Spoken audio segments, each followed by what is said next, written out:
can't have coffee together, can't break bread together, we can stay connected and do a little learning together as well. Of course, 5 months later, we're still here. But this has been a valuable time and a way to set perspective, intention, and bring meaning into our week and to really begin it with something special, I hope. And I know that's something definitely today because of a friend and a guest who's going to join with me and study and share a little bit too. So I have our guest today is Rabbi Jeff Stamba from The Well in Detroit, the new executive director who came on board, I think officially a month ago, got married, I think 3 months ago, and came to Detroit from Chicago by route of LA, by route of Seattle, and is actually, as he wrote in his post last night, I'm his quasi uncle, which some of my family members called me out on. We'll talk about that in a moment as well. But welcome, Jeff. Thank you. Thank you, Rabbi Mike. I appreciate being here. It's good to be in Detroit, finally settling into our home in Royal Oak. And it is good to connect with you. Like, this is how we're connecting, and it feels good and authentic and positive, and it's just good to see you. Yeah, thank you. Jeff and I never met in person until I think 3 years ago. We may have through our families when we were younger. And the connection is that Jeff's grandparents are my adopted aunt and uncle, and my parents' best friends. They, Marion and Jerry of blessed memory.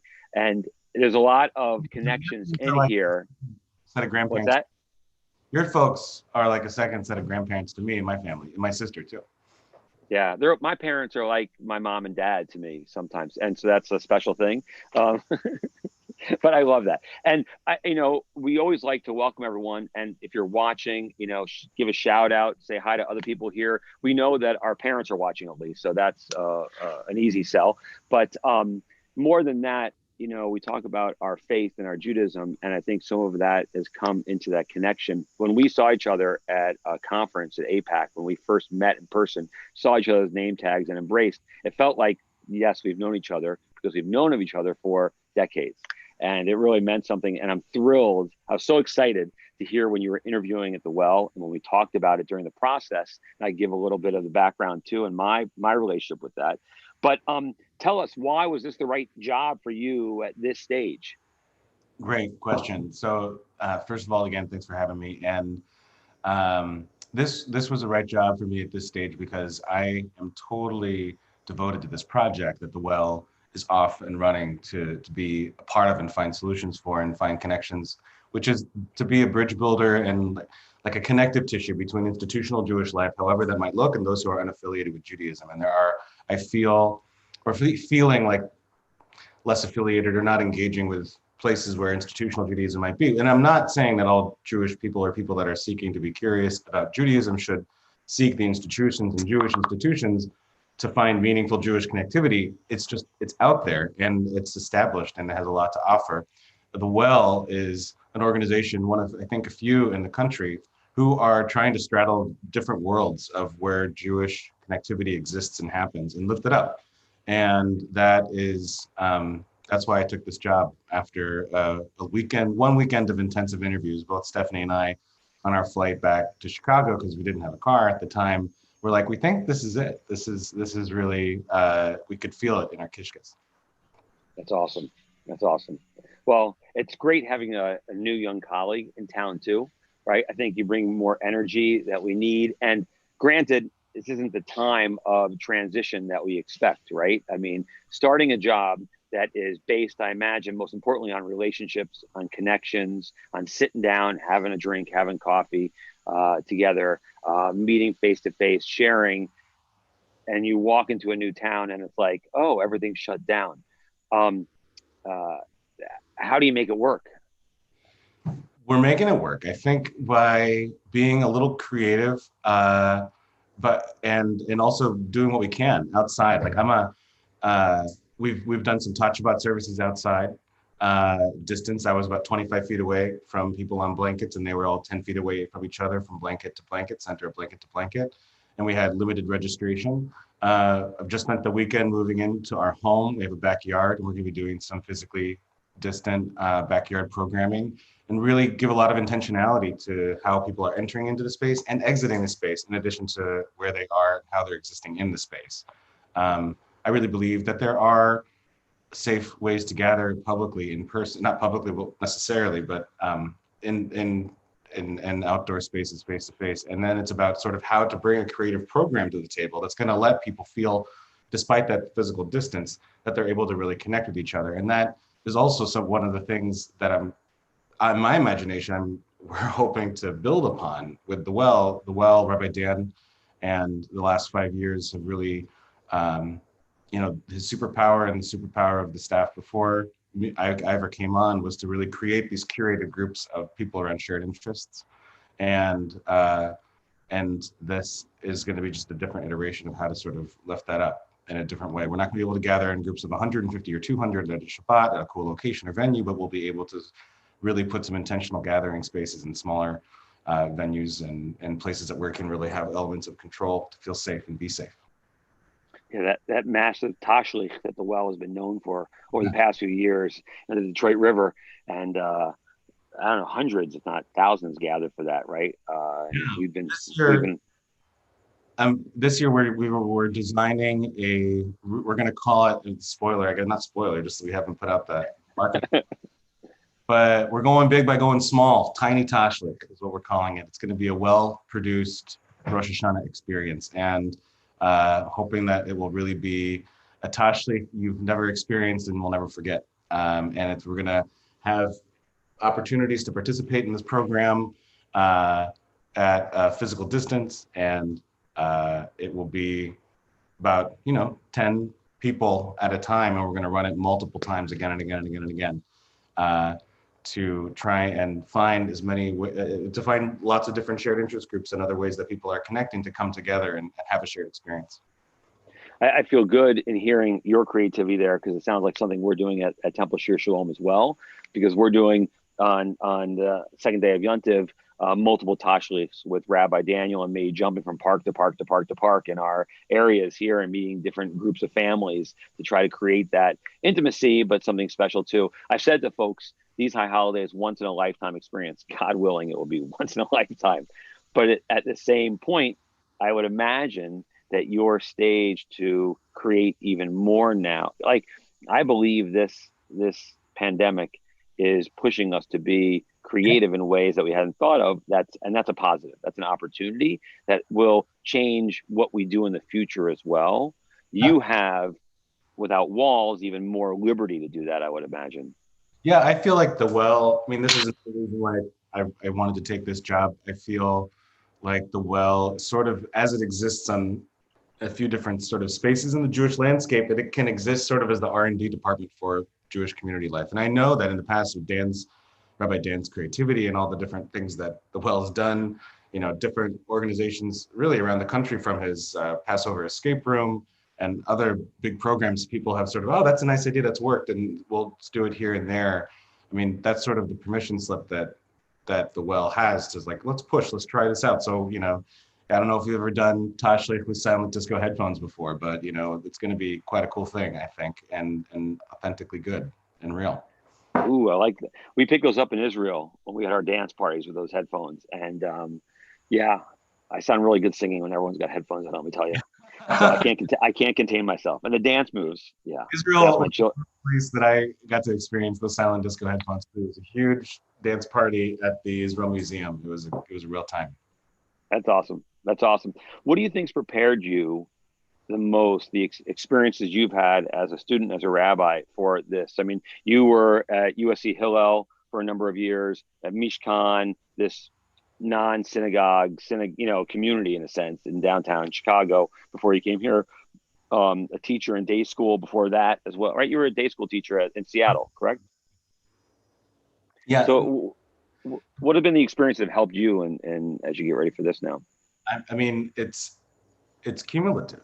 I mean, I could tell you, I could go through like really every part of my CV and say, while I was teaching, these were the kinds of lessons that really I have taken away and have stuck with me in school. Combination of Jewish nonprofit management certificate, Rhea Hirsch Education School, and what that teaches you in addition to the other learning and that we do in the rabbinical school.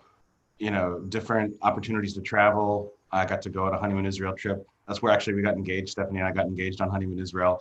and we were there, and just the way that in Chicago, especially, they're able to organize community in different ways, and is just really inspiring.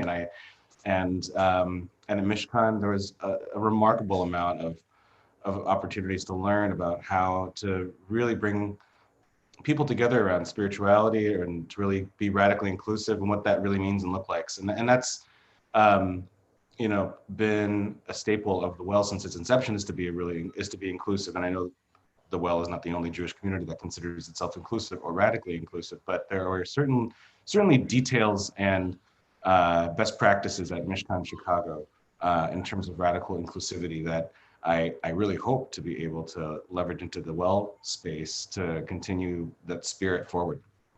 Yeah. I almost want to ask advice from you as So what was that, Michael? where I have this. Uh, I wanted to ask advice of you in that, right? So, and because we have to rethink synagogues, I believe, right? The idea of the formal sanctuary and people gathering, there on Shabbat and what that represents. I think we're in a different time, and the Well represents that. Mishkan represents that. There's still benefit to what we have in our community. Obviously, I believe that. I've invested in that, but I also want to be able to reach out and do more of what you do as well. And I think in partnership as well. Yeah, I mean, again, going back to the first question, why did I take this work? I mean, one of the staple elements of the project of the Well and is to be, is to be based around that philosophy of when the tide comes in, all ships rise up.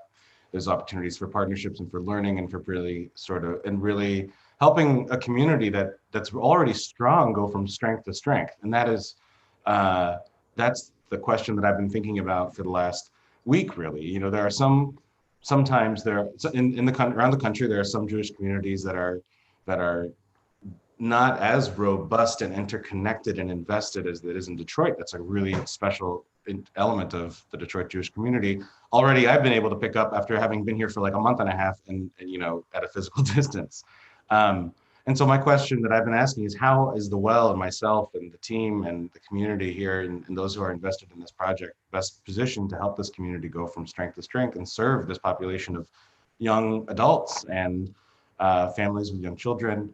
And as Rabbi Dan liked to say, that I love, as those who are Jewish, Jewish, Jewish adjacent, and those who just like to hang out with Jews. Like this is what can we do to help make the community more robust from where we're sitting and where we focus our energies in our programming and the way that we seek to connect from people to different people. Yeah.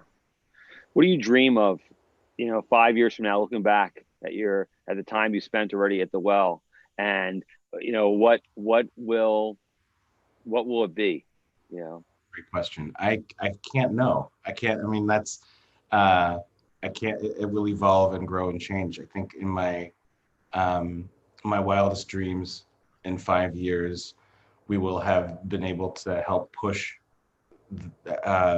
We'll be able to push forward this project of thinking creatively with innovation and inclusivity, how the Jewish community organizes and considers how to organize itself.